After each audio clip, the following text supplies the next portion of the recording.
Cynthia Ozick once said, "We often take for granted the very things that need our gratitude. There is no better example of this than the veterans when they return home." While I am not a veteran of the United States military, I have become part of the community through several personal connections. I've had the pleasure of volunteering for multiple local organizations and worked closely with veterans in need. Through this, I have come to better understand exactly what they are faced with and the numerous ways we as civilians can help. We all owe these men and women a great debt of gratitude, and with that, the obligation to do whatever we can to ease their transition back home. In this speech, I will discuss issues that former service members face and tell you a little bit about the charity that is answering the call to help. Let's start with the challenges veterans face after service. Returning veterans are faced with several different issues stemming from their deployment. Vets can experience PTSD, depression, and alcohol dependence. About 20% of Operation Iraqi Freedom and Enduring Freedom veterans can experience PTSD in a given year.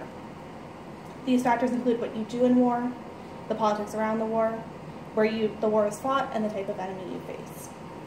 Their experience can't be generalized, and neither can their treatment. Some are even coping with the recovery of a traumatic brain injury that can aid in these factors. An overwhelming amount of veterans, about 44%, report having difficulty adjusting to civilian life. 48% also experience strains in family life. As a group, veterans returning from Afghanistan and Iraq are predominantly young, healthy, and productive members of society. However, one-third are currently dealing with mental health issues. According to a RAND Corporation testimony, many service members, veterans, and their families have turned to community-based providers to help with mental health-related needs. Bringing together those veterans seeking community can help bridge the gap between formal medical care and what is left unaddressed, veteran-centered support groups. Now let's talk about the groups that are doing just that. Currently, there are 40,000 nonprofit organizations focusing on vets and families. However, these numbers have been decreasing since the peak of 2011 because of lack of funding and support from the public. In 2009, a local veteran organization, Warrior Events, was founded in Annapolis, Maryland by a retired Marine, John O'Leary, and Bob Sanders. Mr. O'Leary personally felt the loss of men and women he served with that were injured or lost their lives in Iraq and Afghanistan. He felt the need to continue serving even after service. While the organization's sole purpose is to enrich the lives of those wounded while serving our country, as well as the lives of its family members. Their work has already had a tremendous impact on all of those involved. General John Sattler, USMC retired, said this of Warrior Events: "Their passion to ensure everyone in attendance feels special and has a memorable experience makes everything a bucket list event. Warrior Events creates wonderful opportunities for our warriors and their families.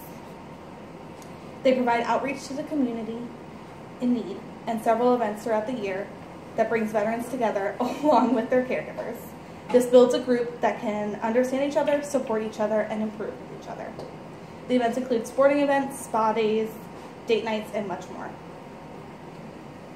They can range from small events like a breakfast get-together to large-scale events like open public tailgates and even once-in-a-lifetime opportunities." Let's talk about how you can help Warrior Events and its members. First, you can help by participating in their events. Attendance at these events that are open to the public are crucial to the success and growth of this organization. 99% of the proceeds from Warrior Events go back to the veterans. This is significantly lower than the 15% benchmark set by the industry. By supporting the events, you are directly funding crucial time together with veterans. Proceeds also go to funding transportation to the events from outside areas. When funding allows, they are able to bring wounded warriors still fighting for their recovery from Walter Reed Medical Center. While not the easiest feat, it is a huge morale boost for those still recovering to see the positivity in their future. You can also volunteer. Volunteers to these events help keep the bottom line low. They are always looking for a service to help the event while also enjoying it. By utilizing volunteers, they're helping to keep that bottom line low and again, giving that 99% profit back to the community. If there is one thing you can do immediately, it is spread awareness. With increased awareness for Warrior Events, we can all show these heroes our immense appreciation. Now that you know more about how you can help, I'd like to conclude with a quote. One of the organization's early members said, "Warrior Events is more than a veterans organization. It is a brotherhood of patriots and their families who come together and form true friendships and bonds with some of America's finest. They support amazing events and offer mentorships and guidance to young, ill, and wounded veterans as they transition back to civilian life. But most of all, they are family for those of us who have the pleasure of knowing them." As I mentioned at the opening, these men and women deserve the gratitude they've earned through their service and sacrifice. With just a few hours of volunteering, you can help veterans build a community and make memories for a lifetime.